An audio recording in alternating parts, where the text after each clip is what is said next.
On this very floor in January, the whole world witnessed a historic contest for House Speaker. I rise today to serve notice. Mr. Speaker, you are out of compliance with the agreement that allowed you to assume this role. The path forward for the House of Representatives is to either bring you into immediate total compliance or remove you pursuant to a motion to vacate the chair. We have had no vote on term limits or on balanced budgets as the agreement demanded and required. There's been no full release of the January 6 tapes as you promised. There has been insufficient accountability for the Biden crime family. And instead of cutting spending to raise the debt limit, you relied on budgetary gimmicks and rescissions so that you ultimately ended up serving as the valet to underwrite Biden's debt and advance his spending agenda. Mr. Speaker, you boasted in January that we would use the power of the subpoena and the power of the purse. But here we are, 8 months later, and we haven't even sent the first subpoena to Hunter Biden. That's how you know that the rushed and somewhat rattled performance you just saw from the Speaker isn't real. At this point, during Democrat control over the House of Representatives, they had already brought in Don Jr. 3 times.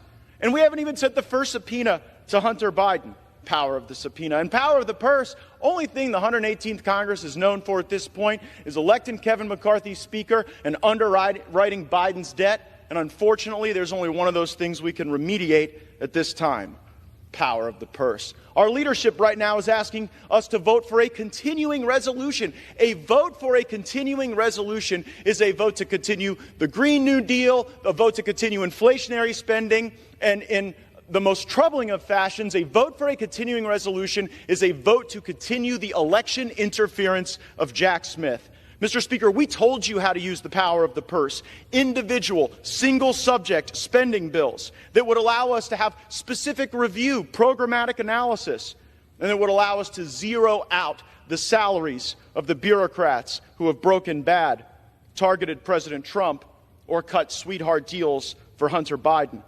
September 30th is rapidly approaching, and you have not put us in a position to succeed. There is no way to pass all the individual appropriations bills now, and it's not like we didn't know when September 30th was going to show up on the calendar.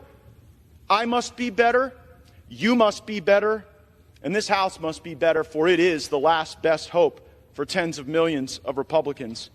We demand real oversight against this weaponized government. Just look at the bribery.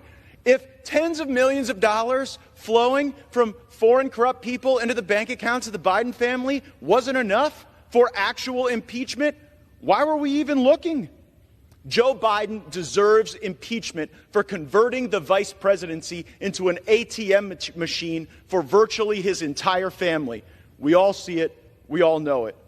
Now, moments ago, Speaker McCarthy endorsed an impeachment inquiry. This is a baby step following weeks of pressure from House conservatives to do more. We must move faster. Now, I will concede that the votes I have called for will likely fail: term limits, balanced budgets, maybe even impeachment. I am prepared for that eventuality because at least if we take votes, the American people get to see who's fighting for them and who's willing to tolerate more corruption and business as usual. Mr. Speaker, dust off our written January agreement. You have a copy. Reflect on the spirit of that agreement and build on the start that we had moments ago. Begin to comply. No continuing resolutions, individual spending bills or bust, votes on balanced budgets and term limits, subpoenas for Hunter Biden and the members of the Biden family who've been grifting off of this country, and the impeachment for Joe Biden that he so richly deserves. Do these things or face a motion to vacate the chair.